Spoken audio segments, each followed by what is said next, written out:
નમસ્કાર મિત્રો, હું છું દર્શન ત્રિવેદી. શ્રી ગાયત્રી જ્યોતિષ કાર્યાલયની આ યુટ્યુબ ચેનલમાં આપ સર્વનું સ્વાગત કરું છું. ગયા એપિસોડની અંદર આપણે જોઈ ગયા કે કાળપુરુષની કુંડળીમાં કયા ભાવથી શરીરના કયા અંગનો વિચાર કરાય એ, અને હવે આપણે અત્યારે જોઈશું આંતરિક રોગ.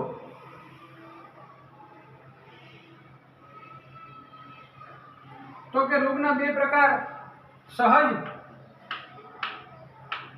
અને આંતરિક. હવે સહજ રોગ વિશે આપણે જાણી લીધું. અત્યારે આપણે જોઈશું આંતરિક રોગ. તો કે આંતરિક રોગ એ શું છે? તો કે આંતરિક રોગ જે છે એ શરીરની અંદર થાય અને તરત મટી પણ જાય. પરંતુ આ આંતરિક રોગને જો સાવધાની રાખવામાં ન આવે તો એ ક્યારેક મૃત્યુકારક પણ સિદ્ધ થઈ શકે છે. તો આંતરિક રોગ જે છે એની અંદર ઘણા બધા રોગોનો સમાવેશ થાય છે. આપણે જોઈએ તો કે સૌપ્રથમ મોસમના આધારે જે રોગ થાય એને આંતરિક રોગ કહેવાય. પછી કોઈ પણ પ્રકારનું સંક્રમણ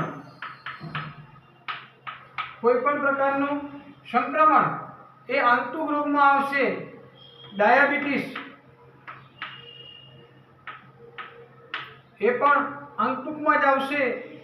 ત્યાર પછી બીપી, બ્લડ પ્રેશર એ પણ આંતરિકમાં આવશે. શ્વાસ સંબંધિત રોગ, પછી એલર્જી,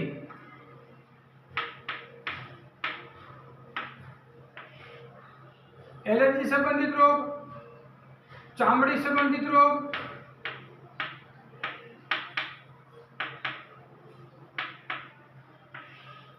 તાવ આવવો, નેત્ર સંબંધી રોગ,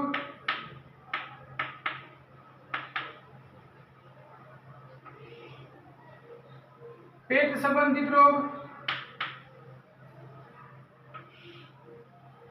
અંતઃસ્રાવી ગ્રંથિ,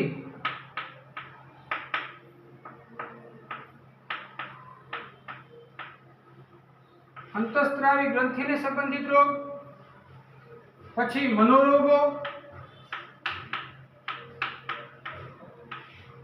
ડિપ્રેશન,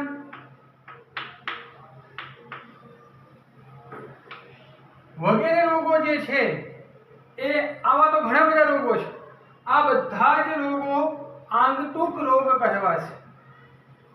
અને આંતરિક રોગ જે છે એ થવાનું કારણ શું? આંતરિક રોગ થવાનું કારણ શું? તો કે આપણે જોઈ ગયા કે જન્મ કુંડળીની અંદર છઠ્ઠો ભાવ એ રોગનું સ્થાન છે. જન્મ કુંડળીમાં છઠ્ઠો સ્થાન એ રોગનું સ્થાન છે. તો કે આ છઠ્ઠો ભાવ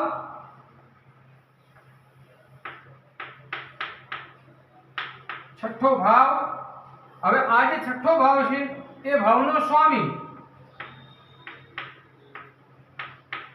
આપણે આગળ જોઈ ગયા કે અહીંયા મેષ રાશિ હોય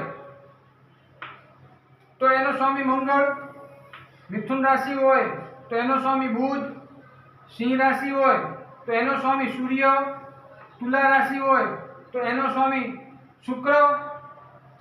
તો કે ભાવનો સ્વામી અને એનો કારક, આ ત્રણેય જે ગ્રહ છે, છઠ્ઠા ભાવનો સ્વામી અને કારક, એની આ જન્મ કુંડળીની અંદર બીજા બધા જે ગ્રહો છે, બીજા બધા જે આ ભાવો છે એ ભાવની બીજા બધા ભાવો જે છે એ બધા ભાવો આ છઠ્ઠા ભાવને જુએ છે, એના સ્વામીને જુએ છે, એના કારકને જુએ છે, એની સાથે શું સંબંધ ધરાવે છે એ બધાનો વિચાર કરી અને કેવા પ્રકારનો રોગ થાય છે એનો વિચાર આપણે કરી શકીએ.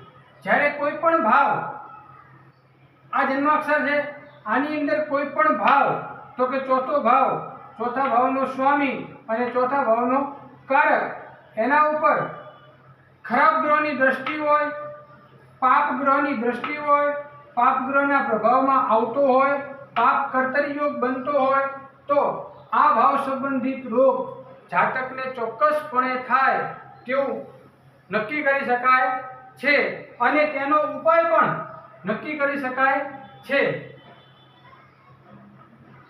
તો આ પ્રમાણે આપણે આંતરિક રોગનો વિચાર કરીશું.